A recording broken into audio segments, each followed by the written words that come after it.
Hi guys, in this video I'm gonna do a quick question video, I guess, mostly emphasizing on finding the value of v. So today in class our teacher gave us three questions that we had to solve, and one of them involved this. So just for people who didn't understand any of the three questions, I'll just redo them and explain them for you as I go along. Okay, so the first question he said was, well, before the first question they were given. So the given was a u.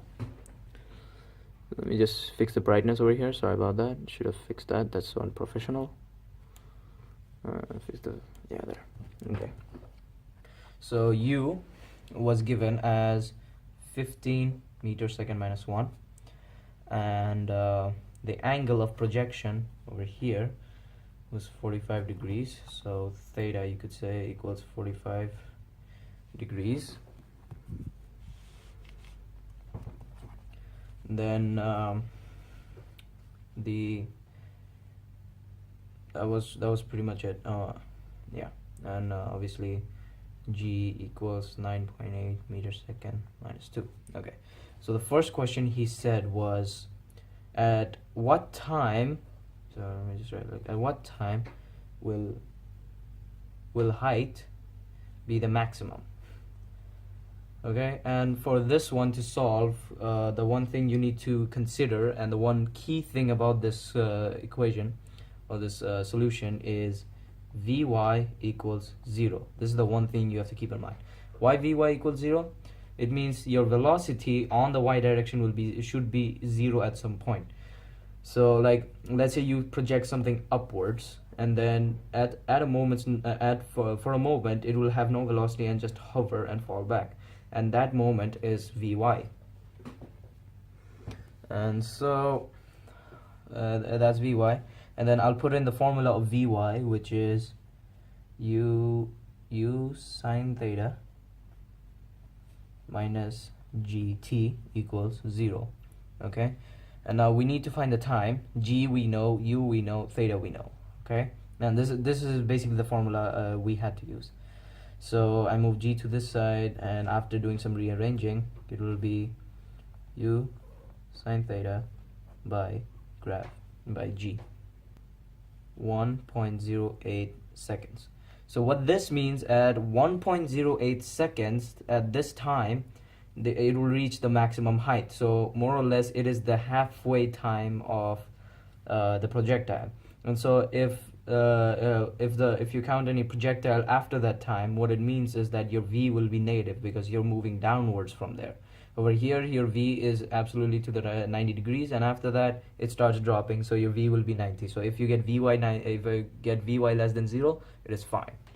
Then the second question, which was, what would be the velocity at time equals 1.08, or more or less, in other speaking, what would be the velocity at the maximum point? Now, the direction of motion of this projectile at the maximum point is this way, so fully parallel to the x-axis. So more or less you can call it Vx. And so I'll put in the formula of Vx, which is ux, since there's no acceleration in x-axis, which equals u cosine theta, and that value should be 10.6 meters second minus 1. This is your answer for question 2 done. This is what your velocity is at maximum point.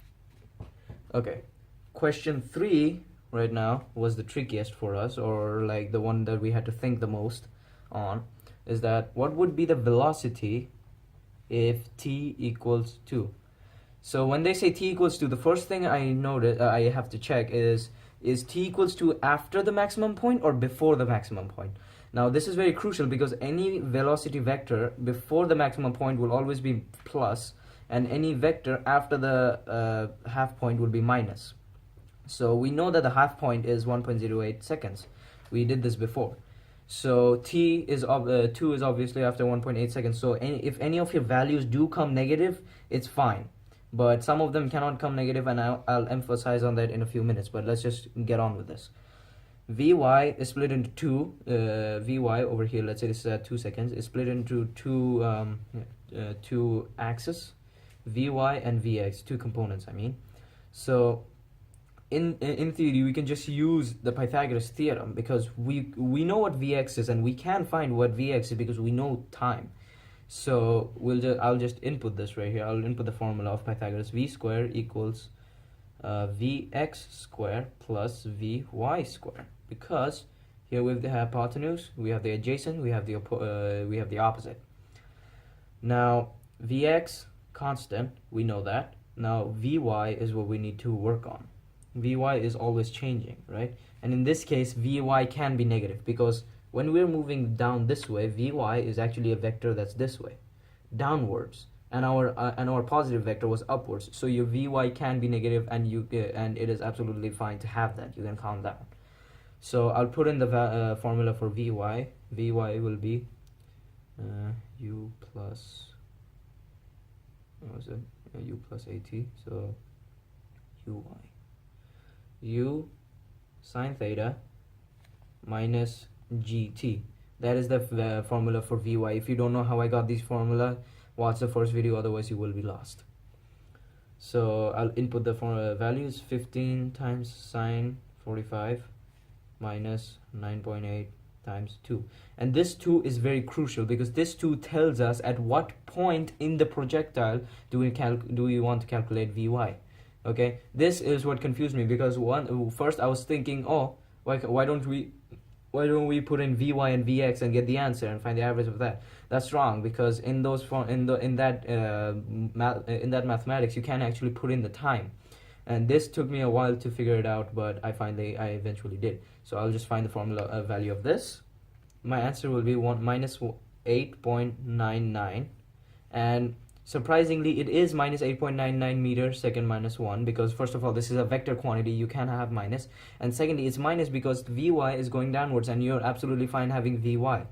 Now here's another rule that you can keep in your mind to know whether you're doing the calculations right or wrong,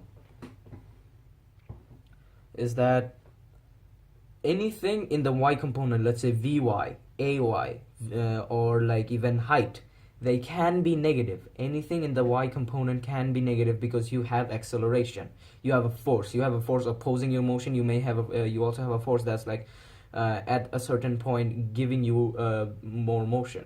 So you can have negative values in the y component over here. But if you have negative values in the x component, then you have done something wrong, because the x component, number one, doesn't have any force on it, number two, it's acceleration, so there is no change in components. Ux will remain the same, Vx will remain the same, they're both equals. So it is okay if you get Vy equals minus 8.99, and in the end the minus will cancel out, and I'll show you how. So we input these values. So V equals root over 10. I'm using this, by the way. I'll just draw this. Okay, 10.6, and we figured this out in question 2. 10.6 plus minus 8.99 whole square. And now since there's a whole square, the minus cancels out itself, and we're gonna get a positive value. And so again, if you don't know how I got this, it's the Pythagoras theorem. Just move back a few minutes and you'll find it. Let me put this in the calculator. My value will be 13.89 meter second minus 1, or if I just round it up, it would be 14 meter second minus 1. So in conclusion of this video, the V direction, when they're asking for the velocity at certain times, what you have to do is draw the projectile, draw a point of V, and find out which way Vx and Vy are moving. By the way, this is the path of Vx. You find this out, and then you work Pythagoras from there, because number one, we don't know these angles, but we do know this angle is 90. We don't know these angles, so we can't really use some of these formulas. Same thing applies to U. Let's say they tell us the Ux component is this, the Uy component is this. So how do we find the initial velocity, which is U? Same, U equals Ux whole square, so U square, plus Uy whole square. This simple Pythagoras rule can make a big difference when you're calculating these kind of projectiles. And believe it or not, projectile, this is not even the hardest part of it. There is even harder parts to come up, especially the height, which might be a next video. Thank you for watching. You are probably scared, not scared, more like confused the heck out of. But rewatch the videos a couple of times and I promise you will get it. But even if you do not get it, ask me questions and I will attend to you personally. Thank you for watching.